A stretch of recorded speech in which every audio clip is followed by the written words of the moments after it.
नमस्कार मित्रांनो, मी तुमचा फिजिक्स दादा श्रेयस दादा। आपको दिलाऊंगा मैं 4 से 5 मार्क अगले 2 से 4 मिनट के अंदर।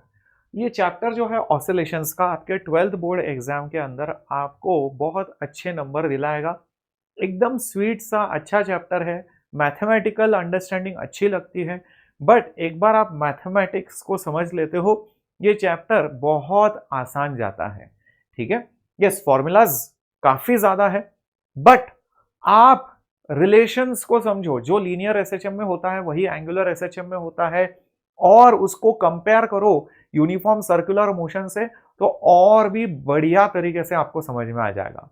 12 क्वेश्चन है, बहुत इंपॉर्टेंट है। अगर आपको 4 से 5 मार्क चाहिए ऑसिलेशन के अंदर, तो ये जरूर करके जाना, यूनिट टेस्ट के लिए, टर्म एग्जाम के लिए, प्रीलिम्स के लिए, और सबसे इंपॉर्टेंट तो बोर्ड है बच्चे। देखो, डिफरेंशियल इक्वेशन ऑफ एसएचएम बहुत इंपॉर्टेंट है, मैथमेटिकल चीज है, बट वो लिखना आना चाहिए और उसका फॉर्म डिराइव करना आना चाहिए। काइनेमेटिक्स जैसे उसके स्पीड हो गए, एक्सेलरेशन हो गया, पोजीशन हो गया, डिस्प्लेसमेंट म्हणजे, और उनके जो ग्राफ्स हैं कैसे दिखते हैं, वो बहुत इंपॉर्टेंट है। एनर्जी कंजर्व होता है एसएचएम के अंदर, kinetic potential, potential to kinetic, और टोटल एनर्जी कांस्टेंट रहता है उसका ग्राफ, और फाइनल एनर्जी एम्पलीट्यूड के स्क्वायर को प्रोपोर्शनल होता है। सिंपल पेंडुलम का टाइम पीरियड डिराइव करना और उसका फॉर्मूला लिखने आना चाहिए, और उसके ऊपर के सिंपल सिंपल न्यूमेरिकल्स। ठीक है, मैंने ये इंपॉर्टेंस वाइज अरेंज किया। अगर आप ऊपर से नीचे जाओगे, ये सगळ्यात इंपॉर्टेंट, मग नंतर दुसऱ्या स्लाइड मध्ये मीडियम आणि फर्क, नंतर लो इंपॉर्टेंस। अब 5वें नंबर पर आपका दो एसएचएम्स को कंबाइन करके उनका resultant amplitude, resultant phase vector addition से आता है, फेजर डायग्राम यूज करके उसके ऊपर डेफिनेटली क्वेश्चंस आते हैं, और उसका डेरिवेशन। आपका ग्राफ्स वाला क्वेश्चन कि यार डिस्प्लेसमेंट, वेलोसिटी, एक्सेलरेशन, ये तो पहले भी बोला था, बट उसके स्पेसिफिक ग्राफ रिलेटेड, फोर्स का ग्राफ, एक्सेलरेशन का ग्राफ, डिस्प्लेसमेंट का ग्राफ डेफिनेटली इंपॉर्टेंट है।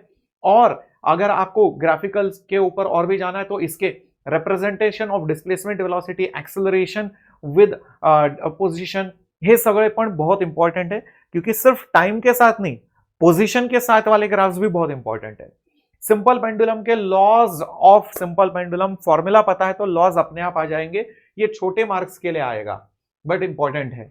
सेकेंड्स पेंडुलम क्या होता है, उसका लेंथ क्या होता है, और फिर एंगुलर एसएचएम, उसका time period, derivation, definition. Circular motion का projection is simple harmonic motion, ये वाला कॉन्सेप्ट, और डेफिनेशन स्टैंडर्ड वाले amplitude, time period, frequency, phase, आपका फेज कांस्टेंट, एपॉक, ये सब इंपॉर्टेंट है। ये 12 क्वेश्चन कर लो, आपके मार्क्स पक्के हो गए ऑसिलेशन के। ठीक है, फटाफट वीडियो को शेयर करो। अगला वीडियो किसका बनाओ, फटाफट कमेंट्स के अंदर डाल देना। तब तक के लिए दादा से अलविदा।